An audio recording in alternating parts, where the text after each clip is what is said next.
There was a spiritual bookstore in town, so I would just spend my spare time scanning through the books, seeing if there's any answers to my questions about like, are miracles real? And one or two of Baba's books kind of fell off the bookshelf at me.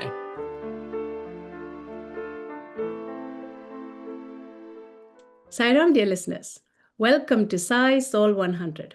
Our guest today is Brother Isaac Nevas, who's joining us from Fairfield, Iowa. Sairam, Brother Isaac, thank you for joining Sai SOUL 100. Sairam, thank you for the opportunity to do this seva. May this be an offering at Swami's feet. And I actually didn't start as a Sai devotee. I learned about him later on. I grew up in a spiritual family, but I didn't learn about him till later. And that whole process has kind of been this very slow spiral inwards. I think about it as my yoga of despair.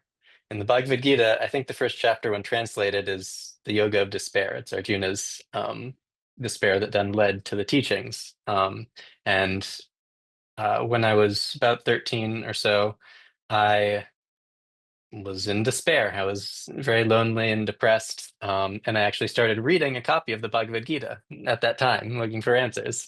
So as I read the first chapter, I was really related to Arjuna and him feeling like, I don't know what to do. And that and one other book, The Autobiography of a Yogi, were in my parents' meditation room. And those gave me the idea of like, wait, so like enlightenment is a thing and it's the purpose of life, maybe? And all this like, there's so much more to the world than I thought with uh the stories in the autobiography of a yogi of like yogis with siddhis and like, is that real? Like, could that really be real? It's probably not, couldn't actually be, but like maybe it is. And if so, I want to find out. And so those two strands kind of were in my consciousness for a while, um, as questions. Uh, and then right around that time as well, before then, I didn't really have any strong thoughts one way or another about God. I didn't. Yeah, we went to synagogue, but I didn't really think about God. But then in that despair, at some point, I was like, I'll try anything. I'm going to try prayer, and I basically just um, said, God, if there is a God, like, please help me, and just I don't know what to do. And then it was just kind of a silent giving up. And in that surrender, almost of desperation, all of a sudden there was this like peace that came to me and kind of removed everything, just the silence. And it felt like it was like an answer. It was like something had just answered me. And from that point on, I was like, oh, there is a God. I don't know exactly what it is, but like I just prayed from the bottom of my heart and it answered. Um, and I felt like God had saved me. And little steps over a long time, but that was kind of the other strand of me feeling really grateful to whatever this benevolent presence was that kind of pulled me out of that dark pit. So I'm going to fast forward a bit.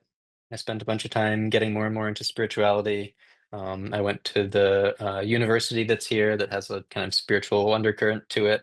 And I started reading voraciously just whatever spiritual books I could get my hands on. There was a spiritual bookstore in town, so I would just spend my spare time scanning through the books, seeing if there's any answers to my questions about like, are miracles real? Like, what is enlightenment and how do you get there? What can I do to help give back to the world? Um, and one or two of Baba's books kind of fell off the bookshelf at me, and I started reading them and was like, oh wow, like first off, like there's more kind of stories about miracles with this guy than anyone else I've read. Like thousands of people, not just like one person saying a story that they could have totally just made up and that's it. And then like also often those books and stories was like a little bit like sketchy, the like philosophy about it, something maybe felt off, or like they had like it didn't feel like good. But reading Swami's stuff, even just aside from the miracles, like the truths that he was speaking were so self-evident. As I was reading it, I was like, oh yeah, that's right. That's right. Um, and his just like his moral character as well, I just felt, I guess, safe with him. Like, okay, I feel like I can trust him, and I feel like I don't need to wonder if what he's saying is true because it just internally, inherently resonates as true with me. And just sitting there, like reading his words, puts me into this different, like uplifted state when I'm feeling down. Just brings me up. And so for a while, that was like one more loop into the spiral, but still like just connecting with him through his stories, through his writing about him. And so fast forward another while, I finally moved to New York. I think for I thought at the time the purpose was to go to a school, but I think actually the purpose was to meet some Sai devotees. Um, and that was a whole other level of experience because these people, these devotees of Baba, were just so heartfelt and genuine and pure and of service. Um, it was kind of, it kind of felt like a revelation to me, like, oh, there are actual people like this. They're just like really good people. And being in contact with that, I felt like I was getting some of the energy of Baba, more of a feel of what he was, and was then drawn to him and being with them even more so. Of like, yeah, this is real. Um, and at some point, there was a group that was preparing to go to Puttaparthi, and this was after he had left his body. But they were kind of getting together and preparing bhajans and stuff for that. And I was able to get in on that. And even just being in the center, but especially that experience of preparing for that trip, uh, made me recognize how amazingly precious, like there's nothing else that had that power to, like, I didn't feel like I was very like pure or spiritual, and I kind of felt like I didn't really fit into this group. They were like way more like moral and good character than I was, but like they let me be part of it, and it felt like that goodness and all those values were rubbing off on me. um I feel like there's, I don't know where I got this impression, but like sometimes people who wouldn't get an interview with Swami on their own because they're part of a group that had like come together, they get into the interview room. And I kind of felt like that. Like I don't deserve to get into my own, but because I'm with these other people, I get to be there and I get to be in that energy. And I found myself transforming from that. Uh, Bad habits that I'd had that I'd tried to kind of get rid of for years and years, just kind of like they went away all of a sudden rather than like trying really hard. They just kind of like started dissolving, and that was easy. And um I hadn't I didn't have very good like discipline or willpower. But something about Swami and just trusting in him from experiences with the devotees and with being with him, and maybe some of the experiences that I might talk about a little bit later, um, gave me the faith of like, it's a sacrifice, and I'm kind of giving up these things that are like tasty or pleasant or that I want, but like I trust that Baba's not telling me to do this for some reason of his. He's just saying like, this is what's going to be best for you in the long run. This is what you're going to be happiest doing. And so I was able to kind of have more strength to hold to what I felt was right, to listen to and follow my conscience, than I had previously. And that also made the world feel more magical. Like I guess you would call it Swami's grace or blessings, or like the synchronicities and all the support from the universe that came from that, just kind of confirmed, like, yep, just listen to that voice of rightness, and your life becomes more full of God and support from God. From being with Swami, I learned common sense, which is interesting because, like, the spiritual kind of group that I came from, it was a little bit like up in the air in the head, and like, oh, we'll just meditate and then everything else will be fine. And like, it was so refreshing to read Swami and like get in touch with his teachings in this way that really just grounded me of like first balance, and like you didn't go to bed super early. It's fine. Like, you be in touch with your heart and love, and like all these other little things that you like do or didn't do, like don't get like stuck in them. Uh when he used the phrase like don't walk around with castor oil face. That's not a real spirituality. That really struck home. I'm like, oh, I should be enjoying life, and if I'm not, then there's something off with my spirituality. Um, yeah, it just got me much more grounded. Also, I didn't mention this earlier on, but even when I was just in college and just first discovering Swami and reading his things, one big change was I became much more respectful of my parents. Um, and just in general, mm, realize the importance of good character. Like, again, the previous lessons that I'd gotten from spirituality were like, just meditate a bunch, and then that's spirituality that will get you enlightened. And Swami's teachings, again, they like grounded common sense, like, think about all that your parents have done for you. Like, they deserve your honor and respect. And it just sunk in. It's like, of course, again, it's obvious, it's self-evident, but like I realized I hadn't been doing that, and I had kind of subconsciously not felt good about myself. You know, like, who's this person who's like not talking respectfully to their parents? So um, I changed that. And in hindsight, I'm like, wow, that was really good. Thank you, Swami, for that, like, course correction. And for the values as well, of like, it's not just about meditating. Like, you want to try to be a good person. Like, the final part I want to talk about is the end point, but also like the center point of this spiral, um, was that journey to Puttaparthi. And specifically that first moment, like first hour maybe, of arriving in the ashram. Um, and there was a whole bunch of really cool stories and experiences from that time. But I'll focus on this one because it really is kind of the capstone. But before I get to that,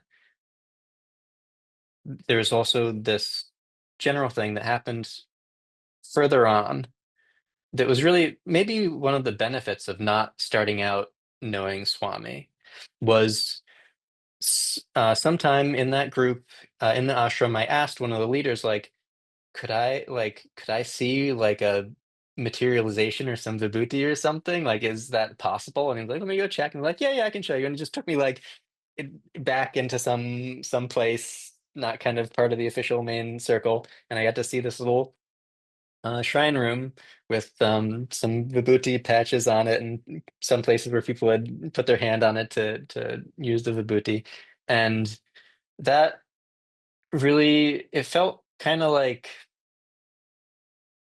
Alice in Wonderland. You go down the rabbit hole, or you go through the looking glass, or I often think about it like uh, Harry Potter, where it's like there's the world of muggles and they don't think magic exists at all. In Harry Potter, it's just normal world. But like underneath that, right underneath everybody's noses, there's this whole magical world going on. And it felt like, oh wow, like there is magic, there is miracles, there is God as present, as active in our lives. And that kind of was such a thrill that I never really expected that it would happen, that I would get an answer to my question about miracles. And the fact that I did It was one of those many things where I prayed. I was like, Swami, I don't know if this is asking too much, but I'm gonna ask for like all the things that I want. And Swami always gave me even more than I could ask for, to the point of just being bowled over by the overflowing. Um, and it's kind of remarkable now, to the fact that I heard other devotees who said this, where it's like, the miracles aren't even a big deal anymore. Like, what's really important is Swami's love. And I'm like, are you kidding? Like, miracles? And it's kind of amazing to think back and be like, I understand that now. Like, it is the love is more important than all of those. And so, this final story, I had of arriving in the ashram.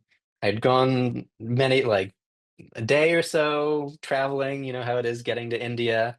Hadn't slept in over a day, and taking the car ride up through the as the sun was rising, um, traveling to the ashram through the beautiful countryside, um, seeing all these wonderful things, and being kind of in this altered state, from the excitement, from the lack of sleep, from the just total newness. I'd never been in India before.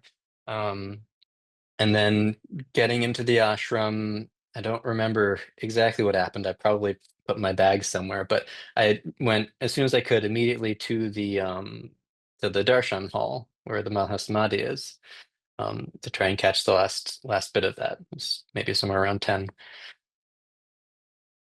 And I walk into the hall, and the Sai Gayatri is being chanted, and I sit down in this like deeply peaceful, silent atmosphere, and I just have this experience. It almost feels like I'm like have stepped out of myself, and I'm looking at my journey as a seeker, like seeking for something. I'm not exactly sure what, but I feel there's something missing that I'm trying to get.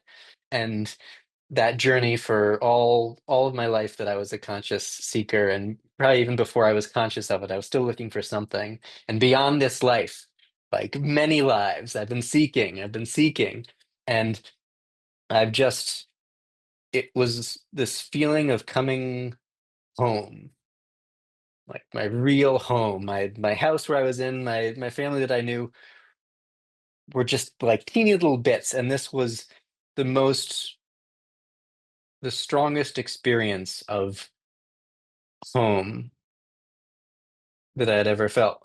And it felt like I had arrived at the center of the universe, of space and even of time. Like all moments were going towards this moment. And I felt this release of tension, like, that I wasn't aware I had been holding, because it had been with me my entire life. It was this like trying to get there, trying to something, and and I was there. I was home, and so it was like I've arrived. I'm home. I'm with my the one who I've been searching for, my parent, my father, my true. And I was that the sweetness of it, the relief, and that the feeling of you know anyone with Swami knows that love can't really be described in words, and it was more than any other experience I had had, I think, even that I have had since. And so I was just bawling, like not like sobbing. My eyes were just open staring at it, but just like tears pouring down. At some point, I think one of the Seva dolls, when people were leaving, like saw me and like smiled, gave me a nod, like they knew what was going on. And they let me kind of just stay there and experience that. I think even after some others had left. And that still feels like the center of my existence, basically. And I try to remember and bring myself back to that place at the feet of Swami in that room, because I know that's not like that center of the universe place is available wherever we are. And Swami said that all sorts of different ways. Um, but it was the end of a long journey. And it was also, rather than a linear end, it really is that spiral central point, because it's like time then went on and I did other stuff, but that was still the center. And that was kind of beyond time. That is still just like, that's the now. That's like this moment, that moment in my heart is just waiting for me to uh, be with it and be aware of it um, all the time. And then I'll be back there wherever I am. Sairam, Brother Isaac, thank you so much for sharing your story. In fact, at the age of 13 years old, you were going through some difficult time. Whatever Hmm. that time was, it was hindsight maybe orchestrated so that Okay. you could find those books, Bhagavad Gita, Autobiography of a Yogi. They are just books, but you chose to open it up, read it, and it resonated with you. You thought, "Oh my goodness, is this true?" True. You questioned it, and that sincere prayer, if you are real, do something. And then you got that sense of peace. It's amazing though, right? That you didn't get a solution. You didn't say, do this, do this, do this. You just felt peace. The problem is probably still there. Maybe the approach is different, or maybe you didn't see that as a problem anymore. Whatever the case may be, just disappeared, right? And it made you be convinced that there's something out there and started searching. You read and read and read, and Swami's book comes into your hands. And just by his messages, you started connecting with Swami. Right? You've never seen Swami in his physical form, even till later on too, right? But that teachings resonated with you. That you were a seeker, you didn't know you were a seeker, but all of those messages were resonating with you. And then when you moved to New York with Swami's blessings and grace, you met some people, you fitted in with them, you worked with them, and then you ended up in Parthi for you to have that amazing, amazing experience of you realizing who you are and where you are, and the journey that you had gone through to get to where you are. And it's so amazing that you feel that is the center point. That's what you keep going back to. You reached it. Now you're just living your life, kind of purifying yourself and still keeping connected to that particular center point. I just love when you said journey of a seeker, and then you felt like you were home. As soon as you went into Mahasamadhi space, in that energy, you felt you were home. So Swami is ever with you. And may Swami continue to bless you. We are very grateful that you're here to share your story. Sairam, dear listeners, thank you for listening to Sai Soul 100 with Brother Isaac Nevas. I'm Prabha Swaminathan. Until next time, Jai Sairam.